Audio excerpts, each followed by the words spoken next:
कोई गल कही सी कि मेरा जद्दी पिंड का जो है वो है खन्ने शहर में अपना मकान ले रहे हैं, चाहे जिता ते चाहे हारा। और दोस्तों बाकी बेशक उन्होंने हार हुई सी, पर पिछले लंबे समय तो सरदार रणजीत सिंह जी तलवंडी खन्ने के विच रह के खन्ने के लोगों का काम करते आ रहे हैं। खोलिया होया पर सरदार रणजीत सिंह जी तलवंडी ने अपना दफ्तर खन्ने खोलिया होया GTB के माध्यम से। मैनू वोट पाई या नहीं पाई, दोस्तों ऐसे ऐसे लोग भी बैठे ने, मैं नाम नहीं लवांगा। मेरे इस इलाके की गल है, साडे महल्ले के बाहर ट्रांसफार्मर लगना सी, ट्रांसफार्मर पास हो गया, बोलू जी ट्रांसफार्मर रोक दिता गया। अपने दरमियान पहुंच चुके हैं जिंदाबाद सरदार रणजीत सिंह तलवंडी जिंदाबाद जिंदाबाद श्रोमणी अकाली दल जिंदाबाद तलवंडी जिंदाबाद।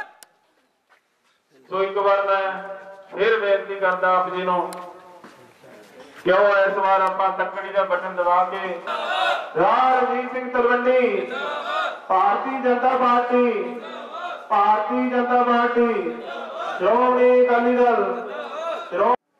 दोस्तों मैं थोड़े नाल गल कर रहा सी कि सरदार रणजीत सिंह तलवंडी ने जो कहा वो कीता, जो वादा साडे खन्ने शहर नाल कीता वो पूरा कीता। एक गल होर देखो जिहड़ी कि बिल्कुल अपने सामने है, अद्धा घंटा पहला सरदार रणजीत सिंह जी तलवंडी जी की सेहत खराब हो गई सी, डॉक्टर घर बुलाया हुआ सी। मेरे छोटे जी मनोहर साहब उन्होंने नाम रखे हुए एडवोकेट जितेंद्रपाल सिंह जी, और आज के दो आए हुए जिन्हें साढ़े बाबा शेख सरदार लखवीर सिंह जिन्होंने आज करता आयोजन किया। सरकार जो बुजुर्गों माताओं वीरों के भैनों, मैं फतेह अर्ज करता हूँ वाहिगुरू जी का खालसा वाहिगुरू जी की फतेह। मैं बीमार होंदा आ गया, तुम फतेह नहीं बुलाते। वाहिगुरू जी का खालसा वाहिगुरू जी की फतेह। सच करके जाने मैनू 6 महीने हो गए गड्डी च बैठे नूं, मैनू नहीं पता भी भुख की हुंदी है, थकावट की हुंदी है ते नींद की हुंदी है। अज मैं किसी पवित्र स्थान से मत्था टेकन गया सी, अचानक इन्नी तबीयत बिगड़ गई तो मैं कालपुरख सच्चे पातशाह को अरदास की कि हुण तू ही शक्ति बख्श, 4 फरवरी तक जो मर्जी होंदा रहे, मैनू हुण बीमार ना मुड़ के करी। डॉक्टर साहब ने टीका ला लिया, मैं गोली गाली लैके चल पाया थोड़े दर्शन करने। मेरे तो पहला विचार रखे होंगे मनोहर साहब ने, एडवोकेट साहब ने, मेरे कोई बखरे विचार नहीं। मैं कंपेयर कर रहा हूँ ना खन्ने के 2 मुख्यमंत्रियों, एक मुख्यमंत्री बाल साहब हुए ने बठिंडे तो, एक मुख्यमंत्री हुए ने सर बेअंत सिंह खन्ने तो। जाके देख लो बठिंडे नूं कि स्वर्ग बना दिता, मैडिकल कॉलेज यूनिवर्सिटियां बन गई, एम्स उत्थे आ गया, एयरपोर्ट उत्थे बन गए, शॉपिंग मॉल उत्थे हो गया, 4 लेन 6 लेन सड़क उत्थे हो गई। और इतने बस नहीं, हस्पताल जो हिंदुस्तान का सब बड़ा हस्पिटल है एम्स जो भी उत्थे आ गया। साडे की होया, साडे असी सीवरेज नूं तरस रहे हैं, असी सड़कों में तरस रहे हैं, असी बिजली में तरस रहे हैं, पानी में तरस रहे हैं। क्यों? क्योंकि इन्हें मन अंदर कोई इच्छा शक्ति नहीं सी कि खन्ने नूं असी स्वर्ग बनाइए।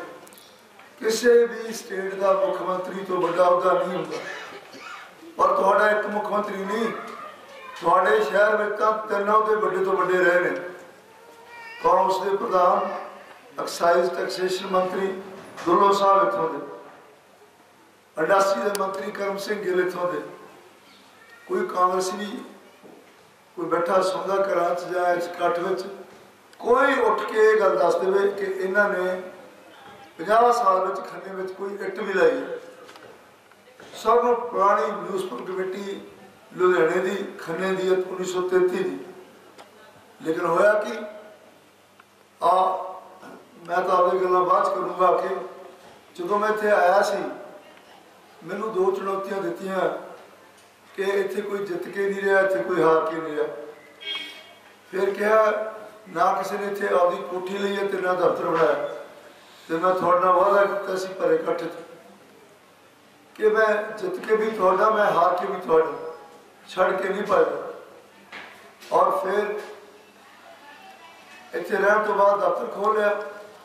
जिन्हें भी तुसी इत्थे बैठे हो कोई एक जना उठ के खड़ा होकर दस दे कि मैं किसी को इनकार किया, मैं किसी तो नहीं पूछा तुसी किहड़ी पार्टी तो तुहानूं किहने भेजिया, मैनू वोट पाई सी कि नहीं पाई, काम करने तो बाद पा दोगे नहीं, चाह पानी पिलाने तो बाद अपनी छाती न लाया, ਉਹਦੇ सामने 5 मिनटा फोन किया और ये नहीं किया तू कल आ। फिर दास्तान शुरू होंगी है कामां दी। अज मैं गुरकीरत कोटली को पुछदा कि तू लोगों को कह रहा कि रणजीत सिंह तलवंडी ने मेरे हथ बांधते, तेरे मैं मूँह तो पट्टी नहीं सी लाई, हथ बांधते फिर की हो गया? हथ बन करते दिते, कोई रस्सी ना बने सी या तू कट्ठे हथ जोड़ ले, अपनी गूंद गंद ना जोड़ ले। गल यह है कि कोई बहाना लभना चाहिए। बहाना भी लोगों को चंगा लगता जो मन भाता हो। 5 साल तू इंग्लैंड, हांगकांग, बैंकॉक, थाईलैंड, तू तेरा पासपोर्ट चक के देखो हर दूजे महीने तू जाता रहा, तेन शर्म नहीं आती? लोग जानते हैं क्यों जाता रहा, तेन पता ही है ना क्यों जाता रहा। जो धब्बे तेरे ते पहला लगे सी वही कुछ तू करनों हटिया नहीं। और छोड़ो मैं किसी की निजी जिंदगी दखल नहीं दिंदा, पर तेनों लोगों ने विधायक चुनिया सी खन्ने तो, मैं तो हारिया सी, मैं हार के 5 साल नहीं निकलिया। तू जित के 5 साल इन्होंने लोगों को अपनी शक्ल दिखाई है।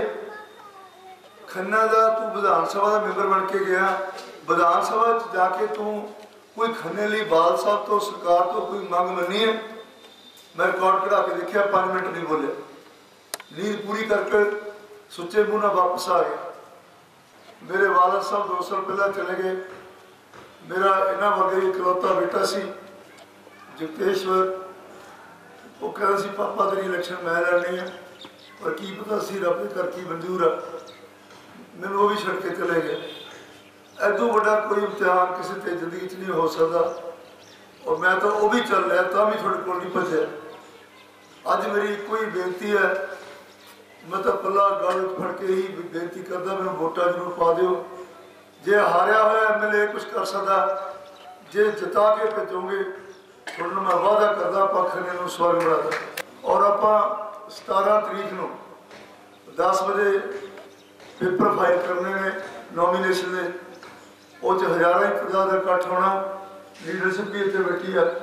और थोड़े यूथ अकाली दल के प्रधान परमजीत सिंह पौंपी जिन्होंने खन्ने यूथ अकाली दल की होंद खड़ी की है, ने दिन रात एक किया, कदे किसी का गुस्सा नहीं, कोई गिला नहीं। कई आपू बड़े चौधरी भी इन्होंने तेरा कुछ कहते हैं, पर ये लगातार दिन रात सिर सुट के पार्टी लिए काम करते हैं। मैनू पौपी जी इकबाल साहब की गल याद है, वो मैनू उन्होंने कहा कि काका जो किसी भी पार्टी में होइए तो तुम आपका काम जारी रखो, इनू खड़ोत ना हो दो। तो पार्टी के सारे वर्करों लीडर को पता जरूर होंगे भी सिर्फ पार्टी के काम कौन कर रहे, उन्होंने एक दिन उसकी जगह जो मन च होंगी वो मिल जाती है, तो थानू भी मिलूगी। गुरु साहब कृपा करेंगे। और आस रखता कि 4 फरवरी को श्रोमणी अकाली दल का चोण निशान तकड़ी का बटन दबा के आप फतेह के जकारे छड़िए। वाहिगुरू जी का खालसा, वाहिगुरू जी की फतेह। भारतीय जनता पार्टी शहर वास्ते किया है। मैं थोड़े आने तो पहला अपने इस भाई साडे नाल ने सरदार परमजीत सिंह जी, जिथे कि असी बैठे आ इन्हां दे घर, और इत्थे हुणे हुणे तलवंडी साहब होके गए ने। परमजीत जी तुसीं जिहड़ा ये श्रोमणी अकाली दल दा पल्ला फड़िया होया, की मतलब तुहाडे मन च गल्लां ने, की तुहाडे मन च विचार ने, पार्टी नाल तुसीं जुड़े हो, क्यों वधिया लगदा? क्योंकि सरकारां बहुत देखियां ने, जो अकाली दल देखिया जो कहंदा वो करके दिखाउंदा। ਸਰਦਾਰ ਪ੍ਰਕਾਸ਼ ਸਿੰਘ ਬਾਦਲ ਜੀ ਨੇ ਬਹੁਤ ਕੰਮ ਕਰੇ ਨੇ। ਜੋ ਉਹਨਾਂ ਨੇ ਕਿਹਾ ਉਹ ਕਰਕੇ ਦਿਖਾਇਆ। 4 ਲਾਈਨਾਂ ਬਣਾਈਆਂ ਨੇ, ਫਿਰ ਪੁਲ ਬਣਾਏ ਨੇ, ਚੰਗੇ ਚੰਗੇ ਹਸਪੀਟਲ ਇੱਥੇ ਖੋਲ੍ਹੇ ਨੇ, ਚੰਗੇ ਸਕੂਲ ਖੋਲ੍ਹੇ ਨੇ। ਹਰ ਧਰਮ ਦੇ ਵਾਸਤੇ ਉਹਨਾਂ ਨੇ ਉਹਨਾਂ ਦਾ ਮਤਲਬ ਉਹ ਰਾਸਤੇ ਬਣਾਏ ਨੇ। ਇਹਨਾਂ ਨੇ ਬਹੁਤ ਕੰਮ ਕਰਿਆ। ਇਸ ਕਰਕੇ ਜਿੰਨੀਆਂ ਬਾਕੀ ਸਰਕਾਰਾਂ ਆਈਆਂ ਉਹਨਾਂ ਨੇ ਅੱਜ ਤੱਕ ਕੁਛ ਵੀ ਨਹੀਂ ਕਰਿਆ ਹੈਗਾ। ਇਸ ਕਰਕੇ ਅਸੀਂ ਇਹਨਾਂ ਨਾਲ ਜੁੜੇ ਹਾਂ ਜੀ। ਸਾਡੇ ਖੰਨੇ ਸ਼ਹਿਰ ਦਾ ਤਲਵੰਡੀ ਸਾਹਿਬ ਹੈ, ਇਹਨਾਂ ਨੇ ਬਹੁਤ ਜ਼ਿਆਦਾ ਮਤਲਬ ਡਿਵੈਲਪਮੈਂਟ ਕਰਿਆ। ਸਰਦਾਰ ਕੋਟਲੀ ਜੀ ਆ, ਕਿਸੇ ਨੂੰ ਮਿਲਦੇ ਵੀ ਨਹੀਂ ਆ। ਉਹਨਾਂ ਨੇ ਅੱਜ ਤੱਕ ਇੱਥੇ ਆਪਣਾ ਦਫ਼ਤਰ ਵੀ ਨਹੀਂ ਖੋਲ੍ਹਿਆ ਹੈਗਾ, ਅਤੇ ਨਾ ਹੀ ਉਹਨਾਂ ਨੇ ਕੋਈ ਇੱਥੇ ਡਿਵੈਲਪਮੈਂਟ ਕਰਾਈ ਹੈ, ਨਾ ਹੀ ਕੋਈ ਕੰਮ ਕਰਾਇਆ। ਜੇ ਕੰਮ ਕੋਈ ਕਰਾਉਣਾ ਵੀ ਚਾਹੁੰਦੇ ਆ, ਤਲਵੰਡੀ ਸਾਹਿਬ ਵੀ ਕਰਾਉਂਦੇ, ਉਹਦੇ ਵਿੱਚ ਹੀ ਰੋੜਾ ਅਟਕਾਉਂਦੇ ਨੇ। ਇਸ ਕਰਕੇ ਤਲਵੰਡੀ ਸਾਹਿਬ ਬਹੁਤ ਵਧੀਆ ਬੰਦੇ ਨੇ। ਅਕਾਲੀ ਦਲ ਸਰਕਾਰ, BJP ਸਰਕਾਰ ਬਹੁਤ ਵਧੀਆ ਸਰਕਾਰ ਆ। ਅਸੀਂ ਇਹਨਾਂ ਨਾਲ ਜੁੜੇ ਹਾਂ ਜੀ। ਸਾਡੇ ਨਾਲ ਨੇ ਲਖਵੀਰ ਸਿੰਘ ਜੀ, ਜਿਹੜੇ ਕਿ ਯੂਥ ਅਕਾਲੀ ਦਲ ਦੇ ਬੜੇ ਸਰਗਰਮ ਲੀਡਰ ਨੇ ਇਸ ਵੇਲੇ। ਲਖਵੀਰ ਜੀ, ਤੁਸੀਂ ਜਿਹੜਾ ਜੁੜੇ ਹੋਏ ਹੋ, ਹਾਂਜੀ, ਤੁਹਾਨੂੰ ਕੀ ਲੱਗਦਾ ਵੀ ਜਿਹੜਾ ਨੌਜਵਾਨ ਅੱਜ ਦਾ, ਉਹਦੇ ਲਈ ਇਹ ਪਾਰਟੀ ਕਿੰਨੀ ਕੁ ਅੱਛੀ? ਦੇਖੋ ਜੀ, ਜਿਹੜਾ ਨੌਜਵਾਨ ਉਹਦੇ ਲਈ ਪਾਰਟੀ ਇਹ ਬਹੁਤ ਜ਼ਿਆਦਾ ਵਧੀਆ ਹੈ ਜੀ। ਜਿਹੜਾ ਕੰਮ ਕਹਿੰਦੀ ਹੈ ਕਰਕੇ ਦਿਖਾਉਂਦੇ ਨੇ ਜੀ। ਹੁਣ ਕੋਟਲੀ ਜੀ 5 ਸਾਲ MLA ਰਹੇ ਨੇ ਜੀ ਉਰੇ ਤੇ ਖੰਨੇ ਦੇ। ਉਹਨਾਂ ਨੇ ਦਫ਼ਤਰ ਵੀ ਹੁਣ ਬਣਾਇਆ ਜੀ ਉਰੇ। 2-3 ਦਿਨ ਪਹਿਲਾਂ ਉਹਨਾਂ ਦਾ ਉਦਘਾਟਨ ਸੀ ਜੀ। ਤਲਵੰਡੀ ਸਾਹਿਬ ਨੇ 5 ਸਾਲ ਹੋ ਗਏ ਉਰੇ ਆਪਣਾ ਦਫ਼ਤਰ ਬਣਾ ਕੇ ਜੀ ਕੰਮ ਕਰਾ ਰਹੇ। ਨੌਜਵਾਨਾਂ ਨੂੰ ਜਿਹੜਾ ਮਰਜ਼ੀ ਕੰਮ ਹੋਵੇ, ਚਾਹੇ ਅੱਧੀ ਰਾਤ ਨੂੰ 12 ਵਜੇ ਫੋਨ ਕਰ ਲਓ ਜੀ, ਹਾਜ਼ਰ ਨੇ ਜੀ ਨੌਜਵਾਨਾਂ ਲਈ ਉਹ ਜੀ। ਅੱਛਾ, ਇੱਕ ਲਖਵੀਰ ਜੀ, ਚਾਹੇ ਉਹ ਪੰਜਾਬ ਦੀ ਪੋਲਿਟਿਕਸ ਆ ਜਾਂ ਸੈਂਟਰ ਦੀ ਪੋਲਿਟਿਕਸ ਹੈ, ਕੁਛ ਪਾਰਟੀਆਂ ਨੇ ਜਿੱਦਾਂ ਆਪ ਪਾਰਟੀ ਹੈ, ਕਾਂਗਰਸ ਪਾਰਟੀ ਹੈ, ਉਹਨੇ ਅਕਾਲੀ ਦਲ ਨੂੰ ਬੜਾ ਬਦਨਾਮ ਕੀਤਾ ਹੋਇਆ ਜੀ। ਇਹਨਾਂ ਨੇ ਤਾਂ ਨਸ਼ੇ ਬੜੇ ਲਾਤੇ ਨੌਜਵਾਨਾਂ ਨੂੰ। ਤੁਸੀਂ ਹੁਣ ਜਿੱਦਾਂ ਯੂਥ 'ਚ ਕੰਮ ਕਰ ਰਹੇ ਹੋ, ਤੁਸੀਂ ਰੋਜ਼ ਆਪਣੇ ਜਿਹੜੇ ਯੂਥ ਆ ਪੰਜਾਬ ਦੇ, ਉਹਨਾਂ ਕਈਆਂ ਨੂੰ ਮਿਲਦੇ ਹੋਵੋਗੇ, ਤੁਹਾਨੂੰ ਇਹ 'ਚ ਕਿੰਨੀ ਕੁ ਸੱਚਾਈ ਲੱਗਦੀ? ਇਹ ਜੀ ਬਿਲਕੁਲ ਝੂਠ ਗੱਲ ਹੈ ਜੀ। ਅੱਜ ਕੱਲ੍ਹ ਤਾਂ ਨੌਜਵਾਨ ਕੋਈ ਨਸ਼ੇ ਵਿੱਚ ਨਹੀਂ ਲੱਗਿਆ ਹੋਇਆ ਜੀ। ਇਹਨਾਂ ਨੇ ਅਕਾਲੀ ਦਲ ਨੂੰ ਬਦਨਾਮ ਕਰਨ ਲਈ ਜੀ ਇੱਕ ਇਹ ਗੱਲ ਚੁੱਕੀ ਹੋਈ ਹੈ ਕਿ ਨਸ਼ੇ ਕਰਦੇ ਨੇ, ਚਿੱਟਾ ਵੇਚਦੇ ਨੇ। ਇਹ ਸਭ ਝੂਠ ਹੈ ਜੀ ਗੱਲਾਂ ਜੀ। ਭਗਵੰਤ ਮਾਨ ਹੈ ਜਿਹੜਾ ਜੀ, ਉਹ ਆਪ ਨਸ਼ੇ ਕਰਕੇ ਸਟੇਜ 'ਤੇ ਚੜ੍ਹਦਾ ਹੈ ਜੀ। ਇਹ ਸਭ ਝੂਠ ਗੱਲਾਂ ਨੇ ਜੀ।